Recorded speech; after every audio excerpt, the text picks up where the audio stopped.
Alright, here we go on episode 1 with some Selesnya beatdown. Looking at a 4-lander, we've got an Evangel on turn 2, but then a Blessing and a 6-drop, so we're going to have to mulligan this.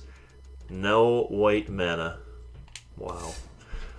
Here we've got Raise the Alarm, Squadron Hawk, and Sigil Blessing. I guess that's going to have to do.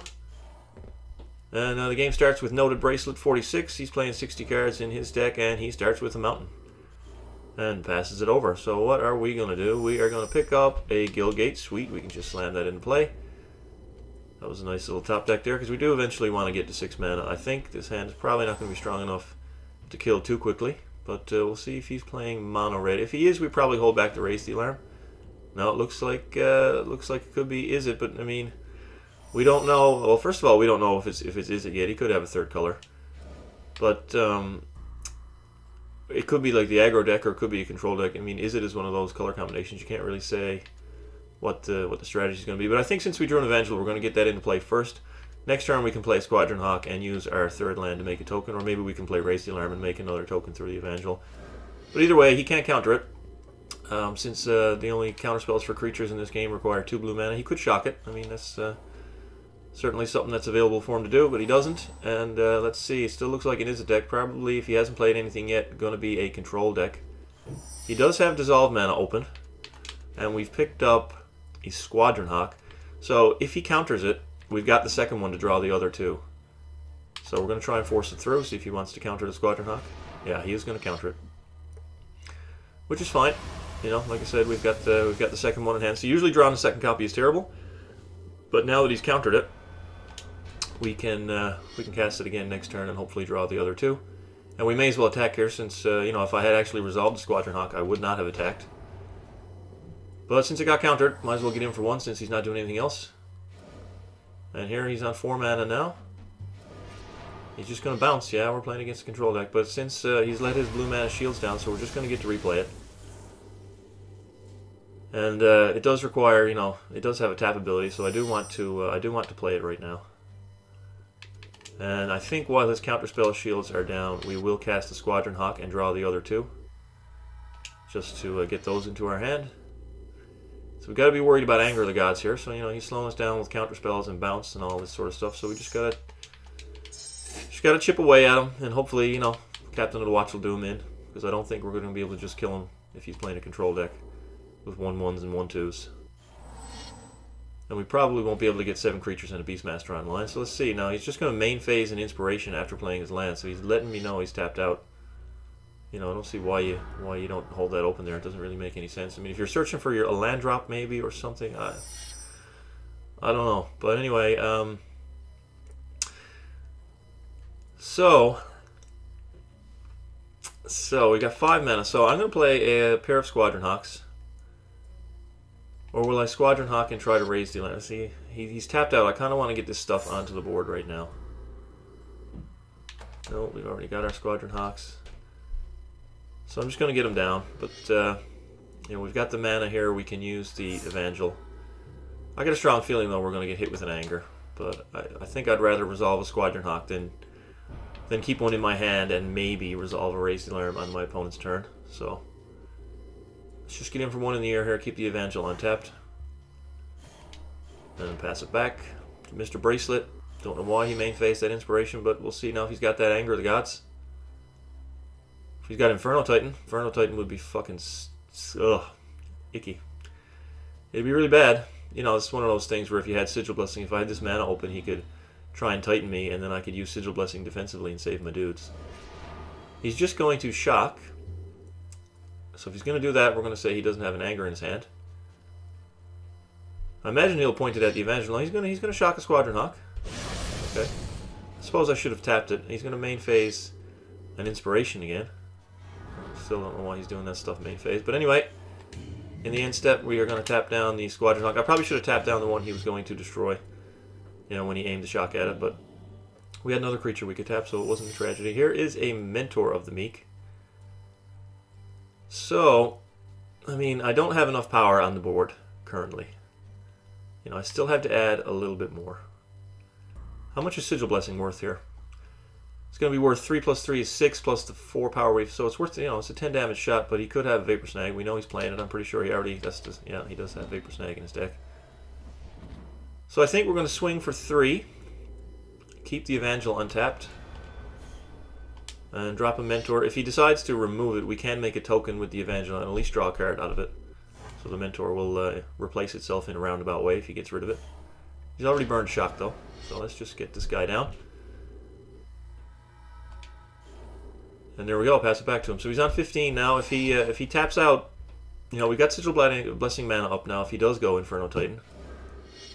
He's going to play Think Twice main phase, so he's sure drawing a lot of cards, but, you know, he can't play a Titan now this turn. He's only got 5 mana. Still could see an Anger. He's going to Vapor Snag.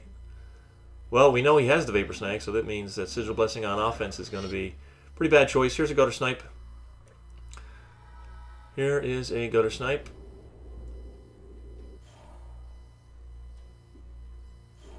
And he's just going to pass the turn. So let's tap down our Mentor of the Meek using 1 mana. Is he going to bounce the Mentor in response so that I don't get to draw a card? No, he's going to bounce the Evangel.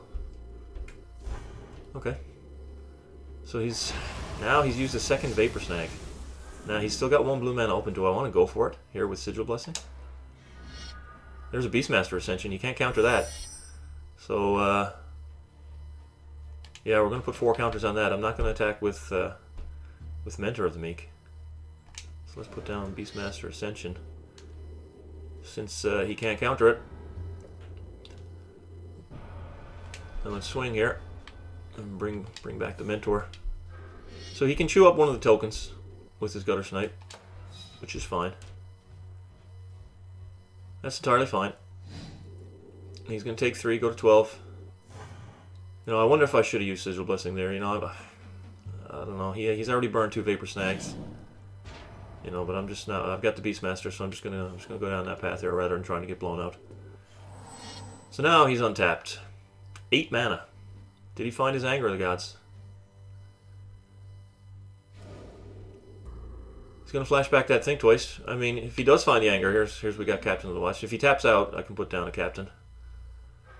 Although I don't think I want to go down that road against an Is a control deck. I really just want to hang on to this until he finds a way to deal with the board.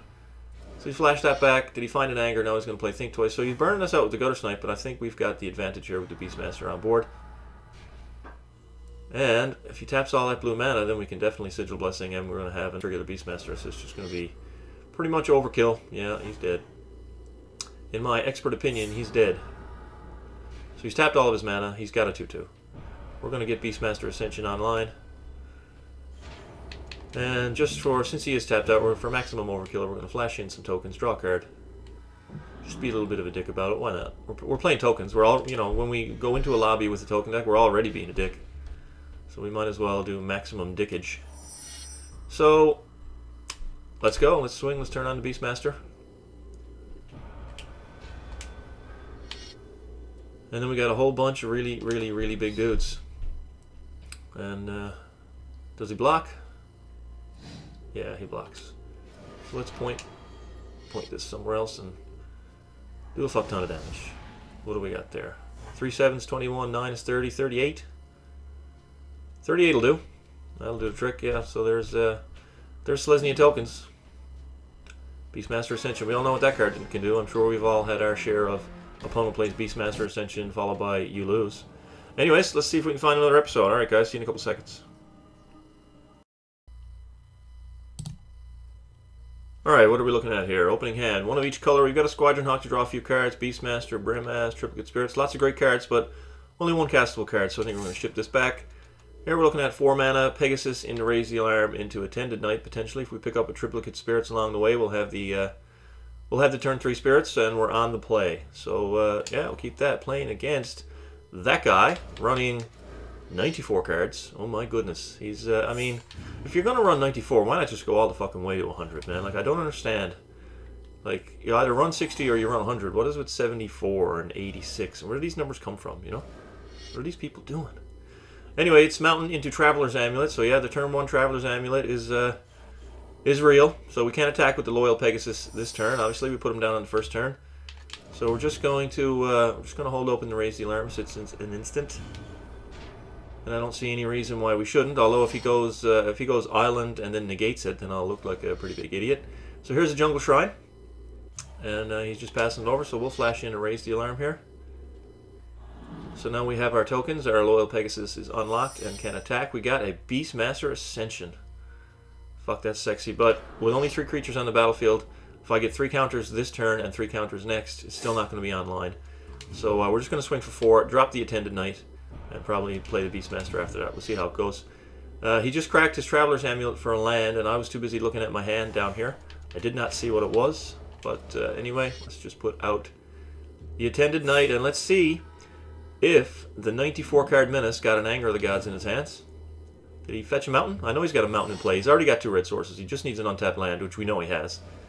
I'm sure you guys know what he fetched. So yeah, 94-card Menace, Anger of the Gods. You got it? Don't tell me you got it, because I got nothing. Okay, there's an Attended Knight. Okay. He's got an Attended Knight of his own. So yeah, if he were to anger me there, I would have been just fucked, because this on its own doesn't do anything. A couple of lands. So now we're looking at a Paragon of New Dawns. It's going to boost up my whole team. I think that's worth a play.